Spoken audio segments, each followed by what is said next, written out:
د بهرنیو چارو وزارت واکپال په افغانستان د پخواني شوروي سره لښکرو د یرغل 45مې کالیزې په پار په یوه غونډه کې د افغانستان پر وړاندې د پاکستان تګلارې څخه نیوکه کوي. امیر خان متقی اسلام آباد ته په خطاب کې وایي پاکستان د پخواني شوروي، بریټانیا او امریکا څخه عبرت درس واخلي او د کابل پر وړاندې معقول او سنجیده سیاست غوره کړي.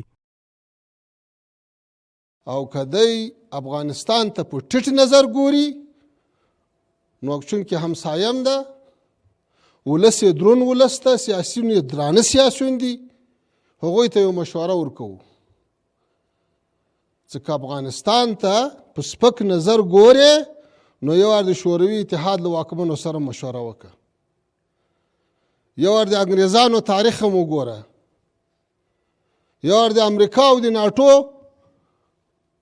انجام هم وګوره چې اوس یې هم په سترګو لیدل کېږي. بل پلو د رئیس الوزرا سیاسي مرستیال د کابل پوهنتون کې په یوه غونډه کې ویلي واکپال حکومت د افغانستان په خاوره کې هیڅ چاته د فعالیت اجازه نه ورکوي او د افغانستان پر وړاندې ناسم تورونه به د کابل او اسلام آباد ترمنځ د اړیکو د خرابېدو لامل شي. پاکستانی‌ها نشان دادند که چگونه دوگانگی‌ها دارند.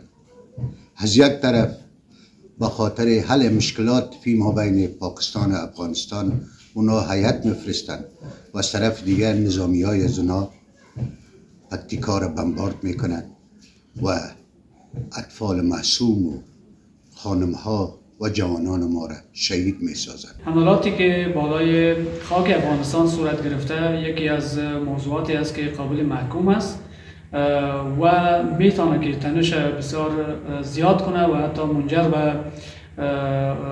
وارد شدن بازیگران بین‌المللی در قضایا شود.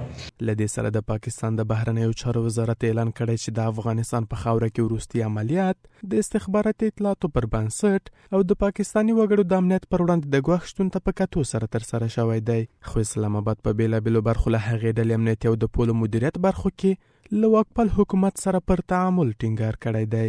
We have had some incidents on the border with Afghanistan. مونږ له افغانستان سره په پوله کې پیښه لرلې ده. د افغانستان په خاوره کې د پناه ځایونو او د ترهګریزو پټنځایونو په اړه د پاکستان اصلي اندېښنه په دوه اړخیزو اجنډا کې له مهمو برخو څخه دي. د ټولو مهمو مسایلو په اړه د افغانستان له چارواکو سره تعامل لرو او د سوداګرۍ، ترانزیت، امنیت او د پولو د ادارې برخه کې د همکاریو پیاوړتیا ته لیواله یو.